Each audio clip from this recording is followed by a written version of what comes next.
오늘의 주요 뉴스입니다. 소비자 물가에 영향을 미치는 생산자 물가가 석 달 연속 상승하고 있습니다. 상승폭은 다소 진정되고 있지만 소비자 물가를 끌어올 수 있다는 우려가 나옵니다. 금융감독원이 전국으로 번지는 전세 사기 피해자들의 신속 구제를 위해 오늘 전세 사기 종합금융지원센터를 개소했습니다. 이 가운데도 전세 사기 피해는 계속 늘고 있어 당국의 고심도 깊어지고 있습니다. 중소벤처기업부는 오는 5월 중소상공인 제품 소비를 촉진하는 동행축제를 엽니다. 올해부터는 바이케이 페스타라는 영문명을 정하고 해외 홍보에도 박차를 가하겠다는 계획입니다. 현대차그룹이 2년 만에 열린 상하이 국제 모터쇼에 참여했습니다. 현대차의 더 뉴 아반떼 N 디자인과 기아의 전기차 EV6 GT 등을 공개하며 본격적으로 중국 시장 공략에 나섰습니다.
시청자 여러분 안녕하십니까? 센 경제 라이브 시작합니다. 지난달 생산자 물가가 3개월 연속 상승했습니다. 화학 제품과 서비스 가격 등이 오른 영향인데요. 흐름은 다소 둔화됐지만 소비자 물가 상승 압력은 여전해 인플레이션에도 영향을 줄 수 있다는 평가입니다. 김수빈 기자의 보도입니다. 지난달 생산자 물가가 3개월 연속 상승세를 이어갔습니다. 오늘 한국은행이 발표한 지난 3월 생산자 물가 지수는 120.58로 전월 대비 0.1% 올랐습니다. 다만 전월 상승폭보다는 0.1%포인트 낮아졌습니다. 이는 농산물 산업용 도시가스가 내렸지만 공산품 서비스 등이 오른 영향으로 풀이됩니다. 생산자 물가의 오름폭은 계속 둔화되고 있습니다. 전년 동월 대비 상승률은 지난해 10월 7.3%에 달했지만 올해 1월 5.1%, 2월 4.8%, 3월 3.3%로 폭이 꾸준히 축소되는 중입니다. 생산자 물가는 생산자가 시장에 공급하는 상품과 서비스 등의 가격 변동을 나타내는 만큼 통상적으로 1개월 정도의 시차를 두고 소비자 물가에도 영향을 미칩니다. 즉 선행지표로 활용되는데 생산자 물가의 둔화세에 상승 효과가 크진 않겠지만 여전히 오르고 있어 소비자 물가 상승 압력으로 작용할 거란 분석이 나옵니다. 당연히 이 생산자 물가가 오르게 되면 소비자 물가도 영향을 크게 주고 올라간다. 아직도 생산자 물가가 높다는 것은 인플레이션이 아직도 좀 지속되고 있다 이렇게 볼 수 있습니다. 가장 큰 변수는 전기와 가스 등 공공요금으로 꼽힙니다. 현재 인상이 불가피한 쪽으로 공감대가 형성된 가운데 구체적인 시점은 정해지지 않아 정부가 어떤 선택을 할지 관심이 쏠리고 있습니다. 한국은행은 공공요금 조정과 국제유가 등 상하방 요인이 혼재돼 있어 이번 달 생산자 물가도 불확실할 것이라고 보고 있습니다. 서울경제TV 김수빈입니다. 이금융권 부동산 프로젝트 파이낸싱 대출 부실 우려가 새해 들어서도 계속되고 있습니다. 리스크 높은 브릿지론 만기도 속속 돌아오고 있어 부실 위험이 더 커질 수 있다고 본 금융당국이 오늘 대응에 나섰습니다. 김미현 기자입니다. 지난해 이금융권의 부동산 프로젝트 파이낸싱 PF 대출 위험 규모는 115조 5천억 원, 사상 최대 수준입니다. 이 중 여신 전문 금융회사는 위험 노출액이 5년 전보다 442%나 넘게 늘었습니다. 캐피텔사가 최근 PF 대출 규모를 급격히 키웠는데 특히 리스크가 큰 브릿지론을 많이 늘린 영향으로 분석됩니다. 연체율 상승세도 심상치 않습니다. 특히 가파른 곳은 상호금융사인데 새마을금고는 올해 1분기 부동산 PF 대출 연체율이 3년 전보다 약 4배가 뛰며 새로운 부실 뇌관으로 떠올랐습니다. 올해도 반전은 어려운 실정입니다. 부동산 경기는 계속 얼어붙고 있는데 제2금융권이 주로 자금을 대출해준 브릿지론의 상당수 만기가 상반기에 속속 돌아오고 있는 탓입니다. 착공 자체가 힘들어지는 사업장이 늘면서 본 PF로 전환이 쉽지 않아 부실 우려는 더 커지는 상황. 높아지는 위기감에 금융당국도 대책 마련에 나서고 있습니다. 금융감독원은 지난 2월 저축은행에 이어 오늘 여전업권, 상호금융업권과 자율협약을 제정해 부실 사업장 정상화에 나서기로 했습니다. 협약에 따라 시행사나 건설사 등의 돈을 빌려준 채권 금융사들은 사업장 공동관리를 통해 대출 만기 연장 등 채권 재조정과 추가 자금을 지원하게 됩니다. 이 밖에도 금감원은 다음 주 전 금융업권 PF 대주단 운영 협약도 출범해 사업자 정상화 지원에 나설 계획입니다. 서울경제TV 김미연입니다. 인천에서 시작된 전세 사기 피해가 전국으로 확산되면서 금융당국이 피해자를 돕기 위한 각종 지원책 마련에 들어갔습니다. 그 일환으로 금융감독원이 신속한 구제를 위한 전세 사기 종합금융지원센터를 열었는데요. 민세원 기자의 보도입니다. 금융감독원이 오늘 전세 사기 피해자 신속 구제를 위해 서울 여의도 금감원 본원 1층과 인천 지원 두 곳에 전세 사기 종합금융지원센터를 열었습니다. 센터는 평일 오전 9시부터 오후 6시까지 운영됩니다. 전세 사기 경매 매각 유예 조치와 관련한 신청을 접수하거나 전문 상담원에게 유선 방문 상담을 받을 수 있습니다. 또 유예 조치 진행 상황과 정책 자금 대출 등 금융 지원 안내도 함께 이루어집니다. 금감원이 센터 문을 연 것은 전세 사기 사건이 전국 곳곳에서 나타나면서 피해가 확산될 수 있다는 우려 때문입니다. 인천 사건 이후 바로 부산에서도 비슷한 사건이 터졌고 이후 용인과 동탄 신도시에도 70여 채를 소유한 집주인이 전세 보증금을 돌려주지 않고 잠적했습니다. 또 어제는 서울과 수도권 등 3곳에서 380채 전세 사기 혐의로 경찰에 검거되는 등 피해 지역은 전국으로 퍼지고 있습니다. 당국도 피해 확산을 막기 위해 모든 금융 지원을 총동원하기로 했습니다. 경매 유예뿐만 아니라 1%대 저금리 대환대출을 24일부터 가동합니다. 대환대출은 우리은행이 가장 먼저 시작하고 5월 중으로 국민, 하나, 농협은행이 참여하기로 했습니다. 또 당국은 피해자 대상으로 주택담보대출 비율, 총부채 원리금 상환 비율 등 가계대출 규제를 한시적으로 푸는 방안과 피해자 특별 대출 상품 등도 고민하고 있습니다. 하지만 여전히 전국 곳곳에 불안 요소는 잠재해 있습니다. 한국부동산원이 오늘 공개한 자료를 보면 전셋값이 집값을 넘어선 깡통 전세가 전국 25곳에 달해 피해가 기하급수적으로 늘 수 있다는 우려가 높아지고 있습니다. 다만 금융당국의 이 같은 지원 확대에도 전세 사기 피해는 더 늘어날 것으로 보여 당국의 고심은 더 깊어질 것으로 보입니다. 서울경제TV 민세원입니다. 3월 기업의 주식 발행 규모가 증가했습니다. 기업 공개에 따른 발행은 줄었지만 유상증자가 늘어난 영향으로 풀이됩니다. 오늘 금융감독원이 발표한 3월 중 기업의 직접 금융 조달 실적에 따르면 지난달 주식 발행 규모는 2,491억 원으로 전달 대비 4.6% 늘었습니다.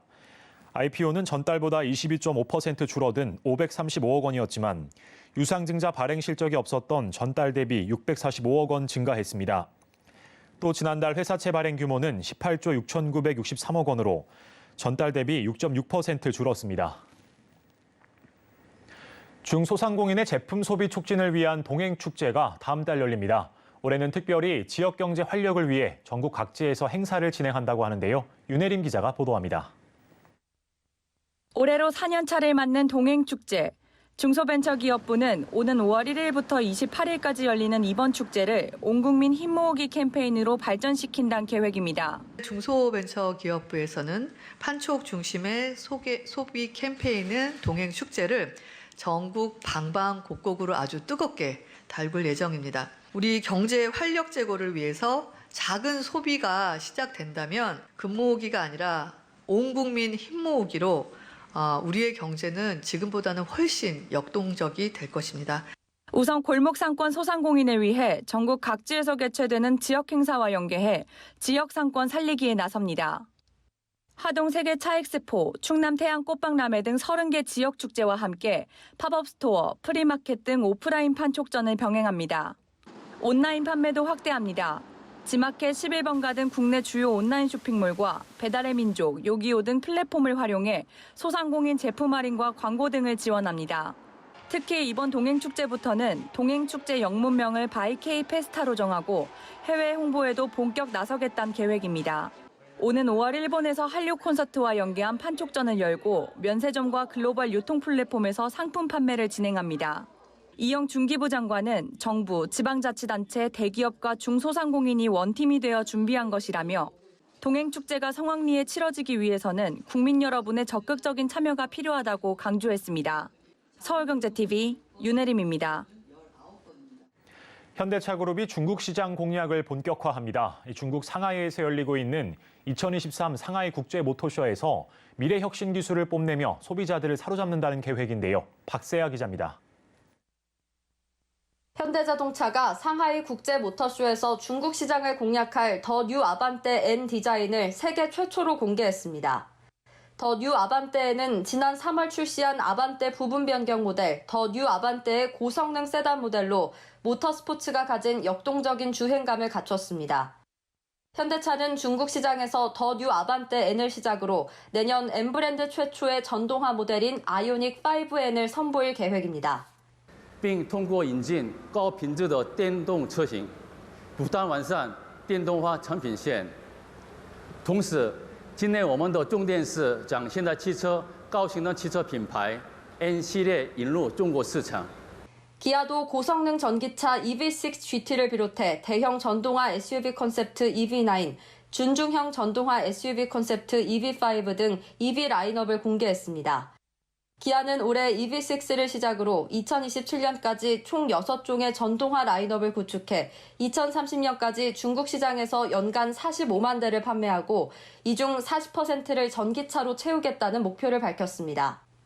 현대모비스는 2년 만에 열린 이번 상하이 모터쇼를 중국 현지 수주를 확장하는 사업 기회로 활용한다는 계획입니다. 미래형 통합 칵핏 솔루션과 인캐빈 센싱, 전자식 조향 시스템, 홀로그램 AR 헤드업 디스플레이 등 신기술 24종을 선보였습니다. 현대모비스는 올해 중국 시장에서 역대 첫 10억 달러 수주 목표를 세우고 전동화 플랫폼을 중심으로 전기차 핵심 부품 시장 공략에 나선다는 계획입니다. 서울경제TV 박세아입니다. 할 말은 많지만 하지 않겠다. 요즘 주류 업체들의 심정이라고 하는데요. 이 소주 핵심 원료 가격과 제반 비용은 지칠 줄 모르고 오르고 있는데 정부가 고물가를 이유로 출고가만 통제하고 있어 벙어리 냉가슴을 앓고 있습니다. 이호진 기자입니다. 대한 주정 판매가 주정값을 올리기로 해 정부의 가격 통제에 대한 소주업계의 불만이 고조되고 있습니다. 정부는 지난 2월 소주 가격 인상 자제를 요청한 데 이어 주류업계의 수익 상황과 독과점 구조에 대한 실태 조사에 나서는 등 소주 가격 동결을 강하게 밀어붙이고 있습니다. 반면 지난해 말 있었던 제병업체들의 병값 인상과 최근 대한주정 판매의 주정 인상에 대해선 별다른 입장을 표명하지 않았습니다. 주정 유통을 사실상 독점하고 있는 대한주정 판매는 지난 18일부터 주정 가격을 평균 9.8% 인상했습니다. 지난해에 이어 2년 연속 인상이며 20년 만에 최대 인상폭입니다. 가격 인상을 자제해온 소주업계 입장에선 출고 가격의 10%가량을 차지하는 주정 가격이 큰 폭으로 올라 더 큰 압박감을 느끼게 됐습니다. 특히 통상 주정 가격이 인상되면 소주값도 따라 올랐는데 이번엔 정부가 고물가를 이유로 소주업계에만 서슬퍼런 감시의 눈을 뜨고 있어 부동 자세만 취하는 모양새입니다. 소비재 가격이 원래 시장의 수요 공급에 의해서 결정되는 게 정상적인 메커니즘이지만 우리는 종종 그 시장 외의 요인에 의해서 많은 영향을 받기 때문에 하이트진로와 롯데칠성음료 등 주류 업체들은 아직까지 소주 가격 인상을 검토하지 않고 있는 것으로 알려졌습니다. 하지만 소주 가격에 직접적으로 영향을 미치는 주정의 가격이 큰 폭으로 인상된 만큼 소주 업계의 가격 동결이 오래가긴 힘들 것이란 전망도 나옵니다. 서울경제TV 이호진입니다. 세계 스카우트 173개국 5만여 청소년들이 광활한 새만금에 모여 서로의 꿈과 희망을 나누고 개인의 역량을 발휘할 열정이 기대되는데요. 세계 청소년들의 새만금 드림을 신홍관 기자가 들어봤습니다. 116년 전 영국 한 장군이 20명의 소년과 함께한 야영 활동이 스카우트의 시초입니다. 야영 활동 속에서 청소년들이 능력을 발휘하고 사회공헌의 주인공이 될 수 있다는 확신을 갖게 하는 것이 그 취지인데요. 이번 새만금 잼버리에서도 이들의 꿈과 희망은 남다릅니다. 101년의 역사 5천여 단위에서 20만 명이 활동하고 있는 한국 스카우트 연맹의 수장 강태선 총재의 메시지도 특별합니다. 이번 세계 스카우트 잼버리는 평화 잼버리, 디지털 잼버리로 특별한 의미의 새로운 장을 펼칠 준비를 하고 있습니다. 대한민국 청소년이 국제적 역량을 강화하고 청소년 활동을 촉진하는 계기가 될 것이며 한류 문화의 확산과 국가 이미지 향상 및 공공의에도 크게 기여할 거라고 예상됩니다. 32년 전 강원도 고성 잼버리는 88 서울 올림픽 개최 후 국제행사로서 스카우트 운동의 성장과 영광의 시작이었다면 이번 새만금 잼버리는 한국 스카우트 101년 역사를 함축한 상징성의 의미를 두고 있습니다. 세계연맹의장을 지낸 이항복 조직의 야영장도 이에 걸맞는 다짐과 함께 미래 새만금에 대한 기대를 표현했습니다. 사람들이 자기 나라에 돌아가서 지금 우리가 알고 있는 K-팝, K-푸드 이런 거보다도 새만금을 알고 앞으로 새만금이 국제적으로 그들과 함께 성장할 수 있는 길을 찾아서 우리나라에 다시 와서 전라북도하고 같이 일을 한다면 그게 우리의 보람이 아닌가. 참가 청소년들에게 세계 리더로 성장해달라는 주문도 나왔습니다. 올바른 민주시민으로서 성장할 수 있고 나아가 글로벌 무대에서 활동할 수 있는 발판을 다져갈 수 있다고 생각됩니다. 올바른 국가관과 인성, 가치관 등 함양시켜온 사회 발전을 주도하는 리더로서 성장할 수 있도록 기회를 제공하고 전 세계 청소년들과 어울리며 꿈과 희망을 나누며 끼와 재능을 마음껏 펼치는 경험의 자리가 코로나 이후 최대 규모 세계인들 한마당, 전쟁 중인 우크라이나와 지진 피해를 겪은 튀르키예 청소년들도 이번 잼버리에 참가하면서 도전 속 꿈과 희망은 물론 평화 메시지가 가득 찰 것으로 보입니다. 전쟁 중인 우크라이나에서도 참가를 하고 또 지금 지진으로 힘든 튀르키예도 같이 참가를 합니다. 이런 일은 스카우트만이 할 수 있는 일이라고 저는 생각을 합니다. 우리의 단결력은 더 강해지고 젊은이들의 약속은 우리에게 희망을 주는 것입니다. 주변을 둘러보고 젊은이들의 약속과 에너지를 느껴보세요. 아흐메드 알렌다의 세계 스카우트 연맹 사무총장과 세계 스카우트 이사회 의장을 지낸 크레이그 터비 등 멀리서 해외 스카우트들의 메시지가 메아리 치고 있습니다. 서울경제TV 호남 신웅관입니다.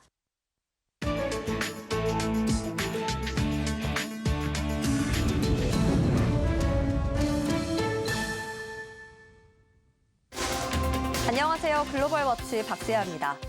열악한 현장에 사람 대신 강아지 로봇이 등장했습니다. 보스턴 다이내믹스 사족 보행 로봇 스팟이 100년 넘은 프랑스 파리의 지하철도망을 수리하는 것을 돕고 있습니다.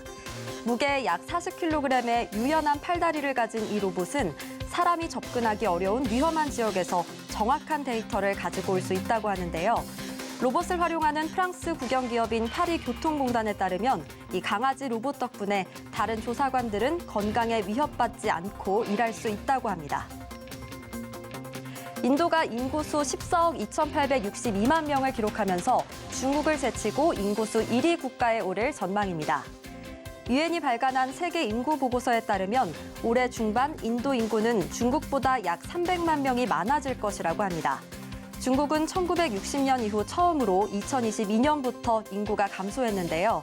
작년 중국의 인구는 14억 2,567만 명으로 60년 만에 처음으로 감소했습니다. 한편 전 세계 인구는 올해 중반 80억 4,500만 명에 이를 전망입니다. 구겨진 콘크리트판 위로 여러 대의 차가 겹쳐 쓰러져 있습니다. 뉴욕 맨하탄에서 주차 건물이 붕괴되면서 한 명의 근로자가 사망하고 건물에 있던 5명이 다쳤습니다. 건물 최상층에서는 차량 50대가 주차돼 있었는데요. 이 차량들 때문에 사고 수습이 늦어질 것으로 관측됩니다. 뉴욕시에 따르면 위험물질로 인해 폭발 가능성이 있어 건물 안에 있는 차를 안전하게 옮기고 철거 작업을 완료하기까지는 수주가 걸릴 것으로 보입니다. 사람들의 옷가지와 신발이 길바닥에 널브러져 있습니다. 예멘에서 대규모 압사 사고로 최소 79명이 사망하고 110명이 부상을 입었습니다. 이슬람 성월인 라마단 기간 예멘 수도 사나의 한 학교에 기부금을 받기 위해 빈민 수백 명이 몰려들었습니다. 이런 와중에 무장한 후티 반군이 군중을 통제하기 위해 총을 쏘자 당황한 사람들이 한 곳으로 몰리게 되면서 더 큰 참사로 이어진 것으로 추정됩니다. 예멘은 8년 동안 내전을 겪으면서 15만 명 이상이 목숨을 잃었고 2천만 명이 빈곤 취약 상태에 놓여 있습니다. 이상 글로벌 워치였습니다.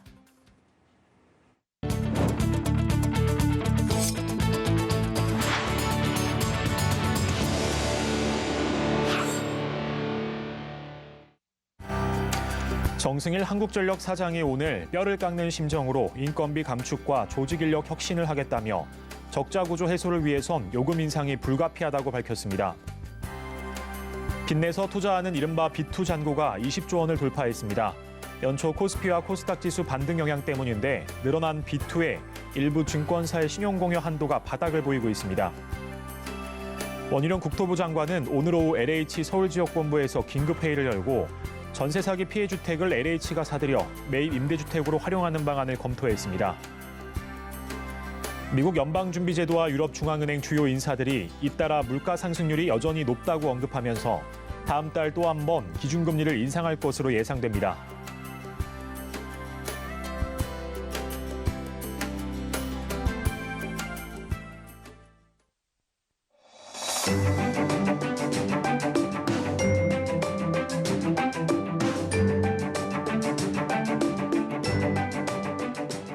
안녕하세요. K웨더 라이프스타일 리보 박유라입니다. 황사로 공기질이 탁합니다. 내일까지도 잔류하겠는데요. 특히 동쪽 지역은 매우 나쁨 단계를 보일 때가 있겠습니다. 이후에는 차츰 옅어지면서 일요일에는 보통 단계를 회복하겠습니다. 주말 동안 하늘은 대체로 구름 많겠고요. 날은 이맘때 봄 날씨를 보이며 따스하겠습니다. 서울의 낮 기온 20도를 웃돌겠는데요. 다만 일교차가 크다는 점 유의하셔야겠습니다. 다음은 자세한 지역별 내일 날씨입니다. 중부지방 아침에는 10도 안팎으로 쌀쌀하게 출발하지만 낮에는 수원 20도, 대전 21도까지 오르겠습니다. 동해안 한낮 기온 속초와 강릉 15도로 평년 기온을 밑돌며 서늘하게 느껴질 수 있겠습니다. 경상과 전남 해안, 제주로 강한 바람이 불겠습니다. 낮 기온은 전주 22도, 대구는 18도를 보이겠습니다. 바다의 물결은 서해와 남해상으로 최고 4m, 동해상은 최고 3.5m까지 매우 높게 일겠습니다. 다음 주 화요일 전국에 비가 오겠고요. 비와 함께 기온이 크게 떨어지겠습니다. 날씨였습니다. 이상으로 센 경제 라이브를 마치겠습니다. 시청해주신 여러분 고맙습니다.